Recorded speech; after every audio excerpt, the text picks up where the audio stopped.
Purim, Jews all over the world tell the story of Esther, the Megillat Esther, and what a story it is. You have an important role too, because whenever I say the name of that bad guy, you know who I'm talking about, right? The Prime Minister, Haman. That's right. You have to boo and hiss and make noise to drown out his name. And now, I'm going to tell you the whole Megillah. It is told long ago, 2,500 years ago, long ago in Persia, it is told. There was a young Jewish woman named Esther. She lived with her uncle Mordecai, who had raised her from the time she was very young. They lived in Shushan, the royal city surrounding the palace. Now, Mordecai worked as a scribe in the palace. You see, he knew how to read and write, and not everyone did in those days. So he spent his time writing royal documents for the king, and he would come home from the palace and tell Esther all about what was going on. Esther, you would not believe that king. All he wants to do is show off his wealth. He's having a big party. They are inviting noblemen and dignitaries from all over Persia, and their wives are coming too, and they are having a party. They're saying it's going to last for 6 months. Can you believe it?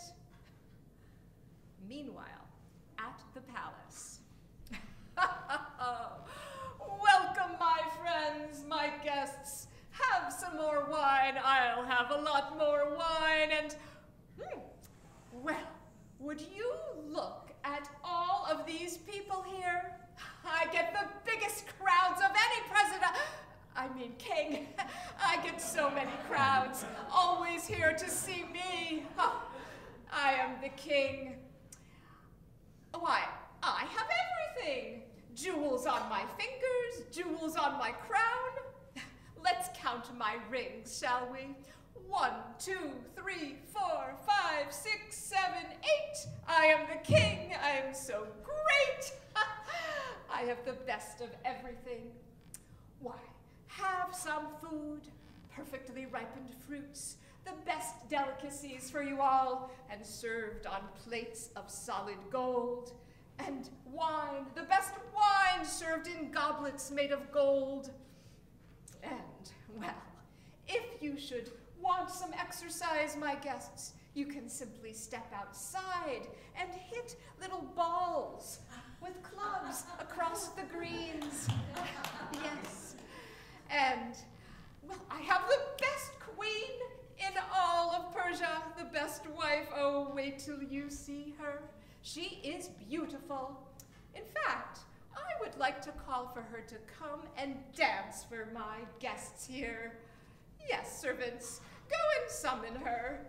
Queen Vashti, the most beautiful queen. You can clap with me. Queen Vashti, the best you've ever seen. Well, Queen Vashti was off in another part of the palace. She was entertaining the women guests, and they were having a very nice time.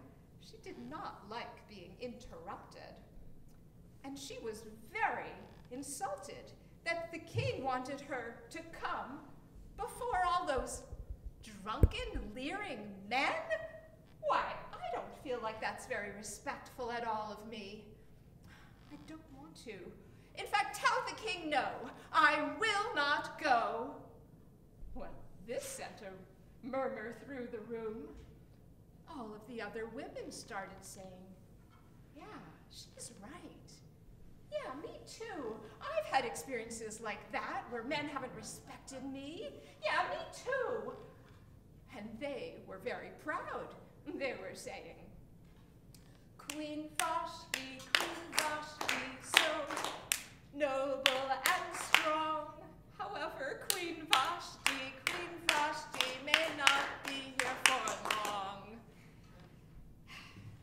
Well, when the king heard what Vashti had said, I cannot believe it. He is not going to obey me? She is not going to obey the king?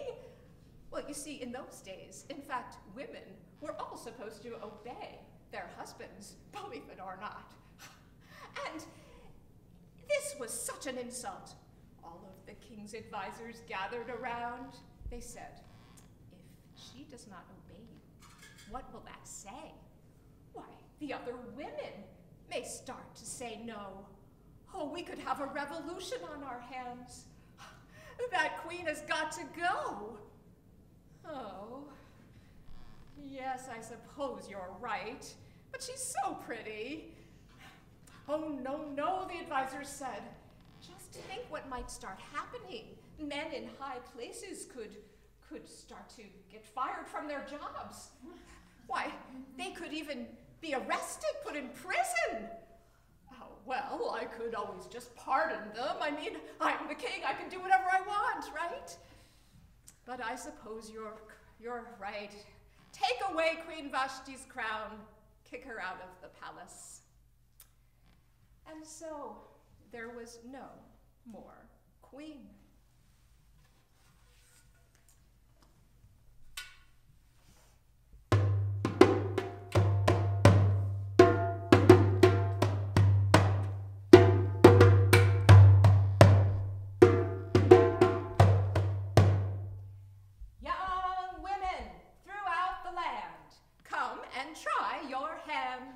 A new queen is needed, but the king's word must be heeded. Don't say no, just look pretty. Don't be like Vashti, oh, what a pity. And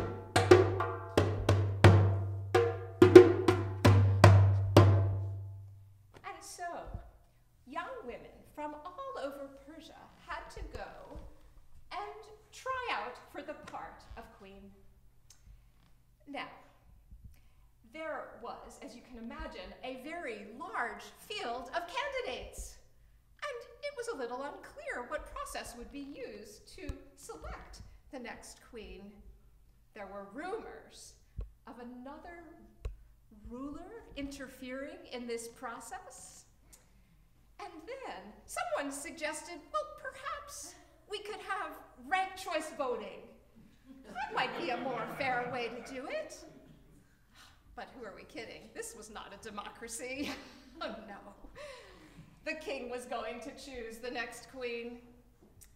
Well, as soon as Mordecai heard that a new queen was being sought, well, he went home and said to Esther, you know, Esther, I never thought it would be possible, but maybe this is our chance to get somebody Jewish on our side in the palace, looking out for our interests. I think you should try to be the next queen. Oh, Uncle Mordecai, I don't know. I mean, have you heard about that king and how he treated Vashti? I'm not sure I want to do this. I know, Esther, but it's important for our people.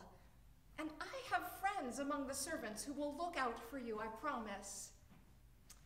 Well, Esther had her misgivings. She did go to the palace, but do you know what she secretly did? She embroidered Queen Vashti's name all along the edge of her cape as a personal statement. Well, as she got there, well, Haggai, the servant who was in charge of all the women, he came to her. And it soon became clear that the king was going to choose Esther. And, you know, it wasn't sure. Some people said it was because of her beauty. Some said it was because of her inner beauty, shining brightly through her eyes like the morning star Venus. And others said it was because she had an important role to play in the story of the Jewish people. Haggai said to her, Esther, watch what you say, because everything will be reported to the king. Do you know I heard that they are collecting data about everybody? Well, yes, it's true. All of your likes and dislikes, your comments and your shares. Well, everything is getting collected and it could be held against you. Follow this rule. Don't be a fool. Go to the king only if you have been invited, or the fire of his anger may be ignited. Go to the king's chamber only if he has called for you, or you better hold your breath, because for that simple act, he could have you put to death. Well, Mordecai began to spend time at the palace gates because he wanted to make sure that Esther was okay. And one day he happened to overhear two criminals who were plotting to kill the king. Well, he reported them immediately, and they were arrested, and the king's life was spared. Well, this good deed was recorded in the royal book, but Mordecai was not rewarded at this time.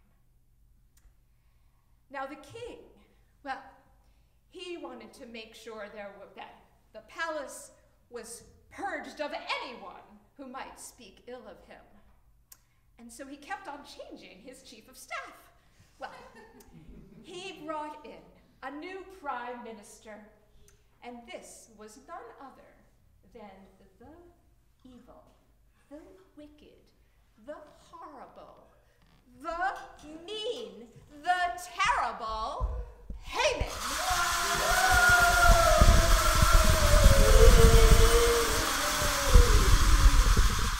I love power, and I am going to have so much of it here. Oh yes, you see, that king, how do you say his name?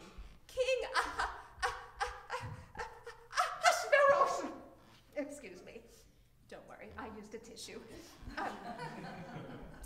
That king, well, he is not paying any attention to anything going on in the palace, and in the whole kingdom, I am going to be able to move my agenda through like crazy. But you know, my wife Zeresh, she made me. Do you like my hat? It's a three-pointed hat. I saw some cookies back there shaped kind of like it. I don't know why. But anyway, this hat, I think that it looks like a crown, don't you? So I'm so important, I think that everyone ought to bow down to me. Go ahead, bow down. Bow down, that's right, bow down. But when Haman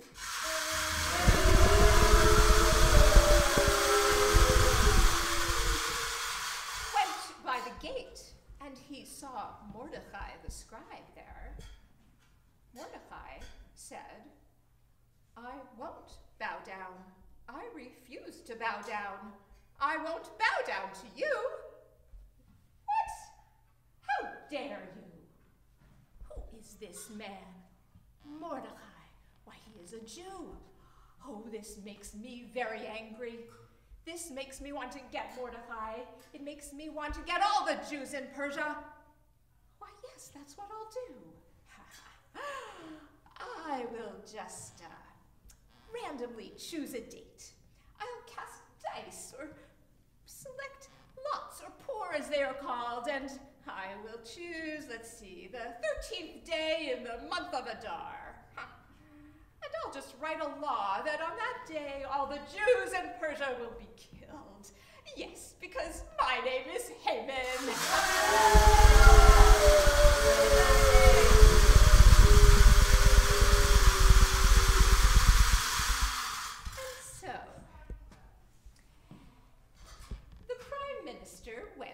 To speak to the king. What would you say if I told you there was a group of people different than us, foreigners, who were a threat to our land? Oh, a threat, you say? Well, then we ought to build a wall, of course, and keep them out. Yes, and also, you know, those who are here, I think we ought to harass them, deport them, put them in prisons, don't you think? I think, in fact, that we should do away with them completely. Well, I suppose you're right, after all. I want to make Persia great again. Absolutely, yes. Well then, do whatever is needed. And I give you my stamp of approval. And so, that is what Haman did.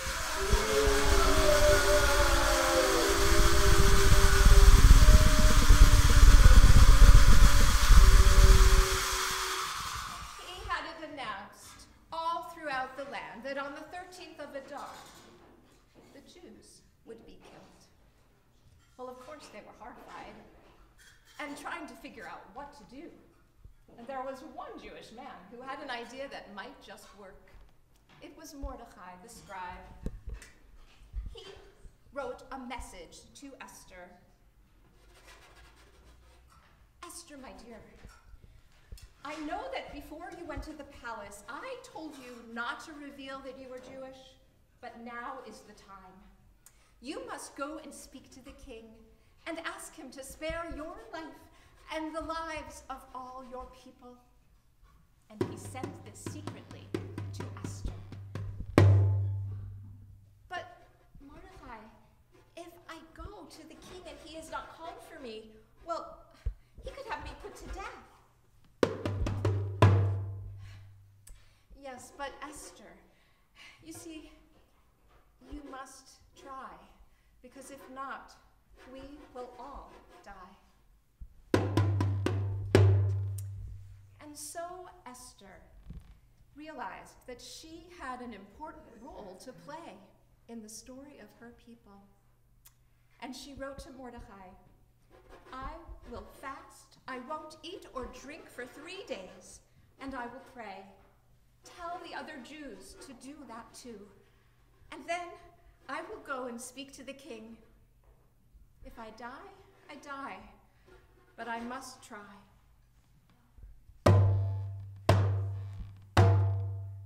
And so, for 3 days, Esther fasted. She didn't eat or drink, and she prayed. And all the Jews joined her. And then she readied herself to go and speak to the king. As she walked through the long hallways of the palace, at each gate, well, some of the guards were trying to warn her away, for they knew she had not been summoned.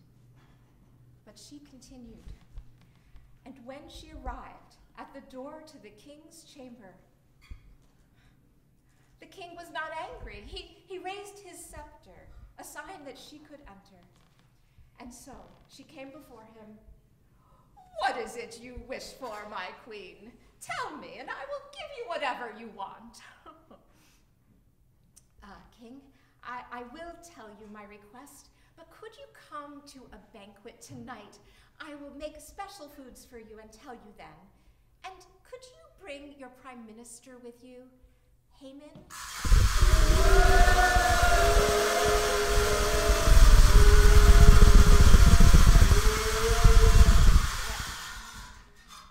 That prime minister was so proud that he got to go to a party with just the king and the queen. And so they went, and the queen served them wine and foods. And then he said, Esther, tell me what you wish for.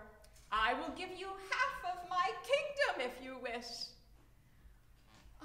King, I will tell you my request, but would you please come tomorrow night to another feast, and I'll tell you then? Oh, and bring your prime minister, Haman.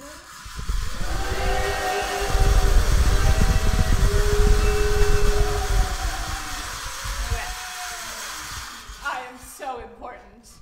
I am dining with just the king and the queen. Bow down to me. Bow down, that's right. But when Haman got to the gate,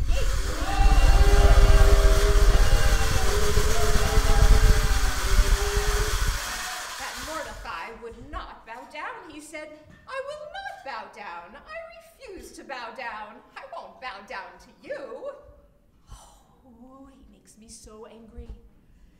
He went home, Haman did.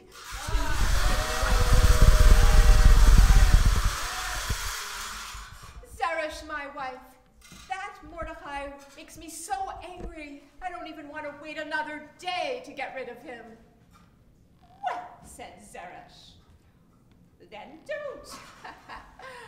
Why don't you just get him now? Get him now. When you're near, he should bow. Tell the king you've made a plan. Tell the king what's right. Why should you have to put up with that? He should respect your three-pointed hat. He should bow down when you are near. Mordecai should fear. Yes, you're right, Zeresh. Why, I'll just get him now. Get him now. When I'm near, he should bow. I'll make a plan on this night. I'll tell the king who's right. Why should I have to put up with that? He should respect my three-pointed hat. My importance is assumed. Mordecai is doomed. But the next morning, when Haman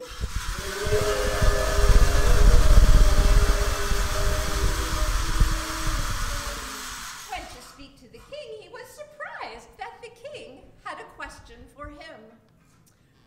Tell me, what would you say? What would you do for a man who has honored the king? Oh, well, he must be thinking it's me, of course. Well, I would have him dressed in royal robes, sat upon a royal horse, and paraded throughout Shushan, declaring what an honorable man he is.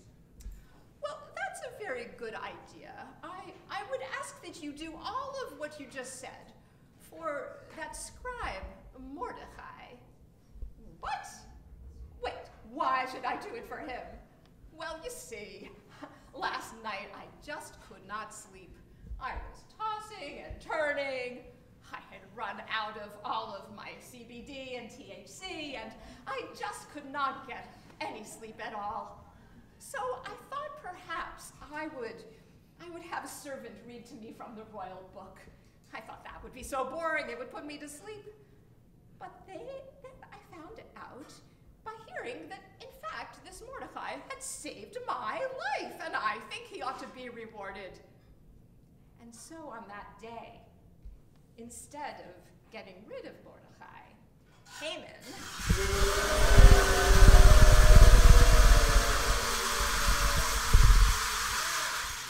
was forced to honor him instead. And by the time that was done, it was time for the next banquet with the king and the queen. And so, there they were once again. Esther served them wine and gave them food, and then the king said, Esther, my queen, tell me what you wish for. Oh, I will give you whatever you want. Half of my kingdom. Oh, I have so much. I will tell you my request. I ask that you spare my life and save the lives of my people. You see, I am Jewish, and a law has been declared to kill all of the Jews in Persia. What is this? What? Who would dare to threaten my queen? It is him, your prime minister, Haman.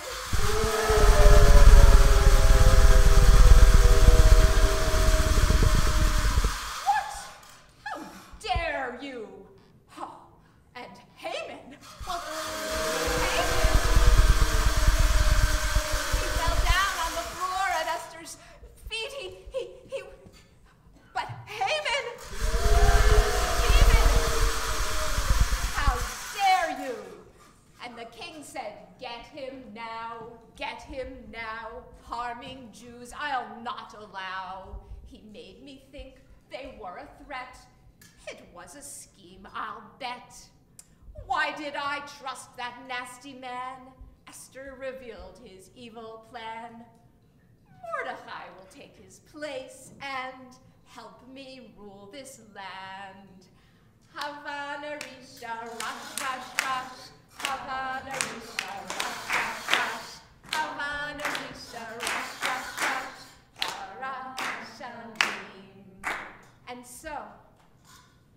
guess what happened? Mordecai became the next prime minister. King Ahasuerus still did not really pay too much attention to the affairs of the kingdom, but Mordecai and Esther were trustworthy leaders. They had it declared that on the 13th of Adar, instead of a day of destruction, there would be celebration. And from that time on, we Jews have celebrated Purim, a day to be silly and happy, to dress up in costume, to eat Hamantaschen and share food with others, and to be proud to be Jewish. And so, my friends, that is the whole Megillah.